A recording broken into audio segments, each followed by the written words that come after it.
back in the same spot. Welcome back to another video. Once again, don't really know what I'm going to be making with this, but I just know I need to make something, and the first thing I need to do is go to the gym, so I'll see you when I get back.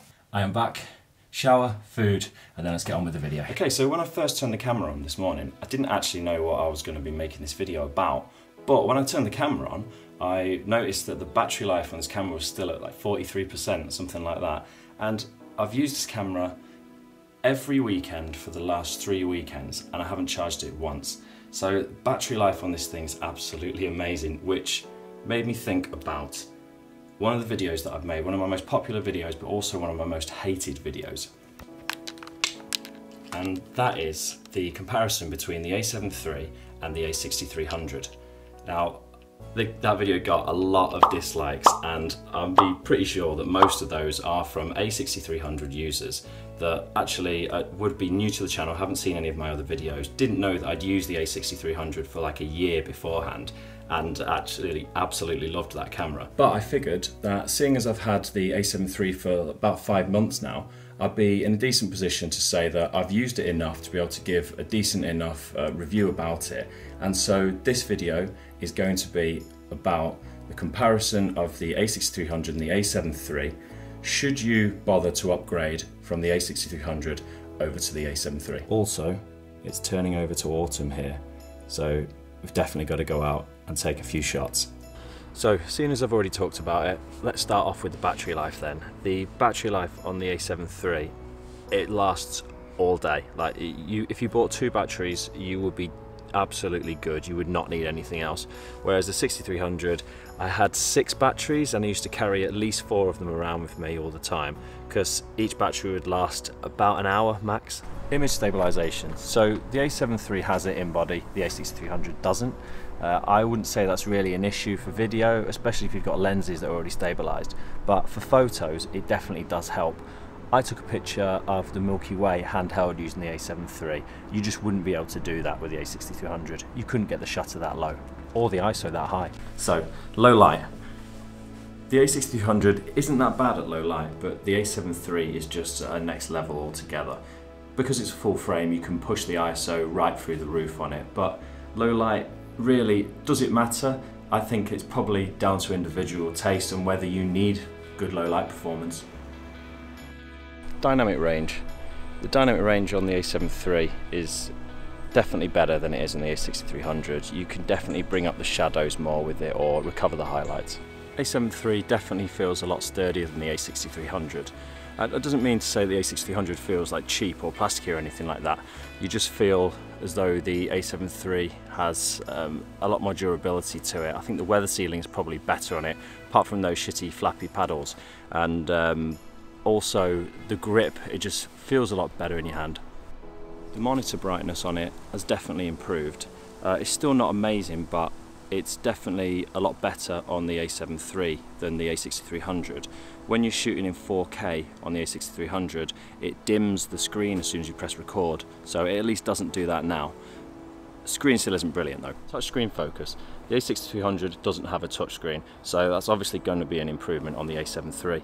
If I'm being honest, I don't really use it that much, apart from if I'm on a gimbal and I want to change the focus as I'm running with it. Picture profiles. They both have picture profiles, so they both have the S-Log2, S-Log3, Cine 4, all that, so very similar. Shameless Instagram plug. You can come and follow me here, and I've got photos on there from both the A6300 and the A7 III, and go on there, check it out and see if you can tell which one is which. Okay, so moving on to video.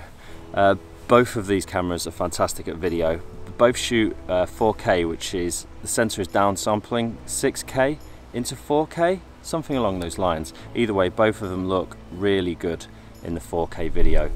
Both have a fairly usable but pretty naff 1080p up to 120 frames. So the full frame look, that's probably the main reason why I ended up buying the A7 III. And actually the full frame look is easily achievable on an APS-C body. You just need to buy lenses that are wider with a shallower depth of field. Now, you can use full frame lenses on an APS-C body, but you'll get a crop, and you can use APS-C lenses on a full frame body, but again, you'll get a crop and the quality won't be as good.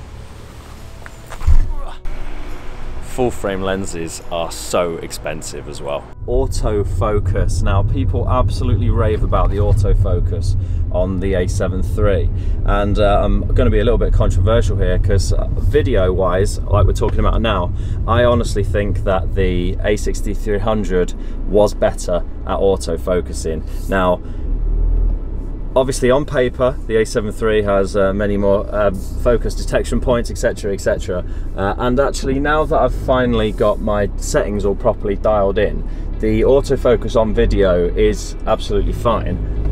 But the A6300, the autofocus on it was spot on, straight out of the box in video mode. Now, if we're talking about photos, then the A7 III is without a doubt so much better. It's got the eye autofocus, which is absolutely brilliant. Like, it's probably better than any other autofocus. My only problem is that the eye autofocus would be best used for like a portrait lens, and the only one I've got is the 85mm 1.4, but that thing's manual, so I can't even use it for that anyway. Just about the last thing to say then is the A6300 has the Play Memories app, whereas the A7 III doesn't. So you need to shoot your time lapses and things like that. You need to do it properly with an intervalometer rather than the camera being able to do it itself, which is pretty ridiculous. And the alternative for the A7 III is the S&Q mode, which just isn't as good quality, to be fair. So, do I have buyer's remorse? No, I don't have buyer's remorse, but I must admit I did get caught up in the hype. So I honestly thought that if I got a full frame camera, that it would make my videos look that much better. And to be honest, it doesn't. I take a look back on some of my older videos and I think they look better than some of mine do now. But what new gear does do though is give you a new spark, a new buzz about going out to create. So you can't fault it for that. If you buy something and it makes you go and use it and go and make something, then it's worth it.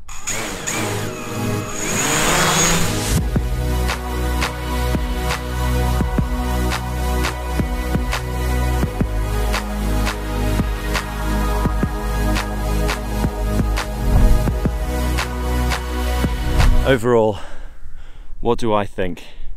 I'm going to say that if you've already got the A6300 and you mainly shoot video, then just stick with what you've got and just buy some more glass for it. But if you're really into photography, or you're a professional and your gear will pay itself off, then I would recommend upgrading to the A7 III. Do I regret it? No, I don't, not at all. So, this is a very long one. That's the end of it. Thank you very much for watching, and I will hopefully see you in the next one. Thank you.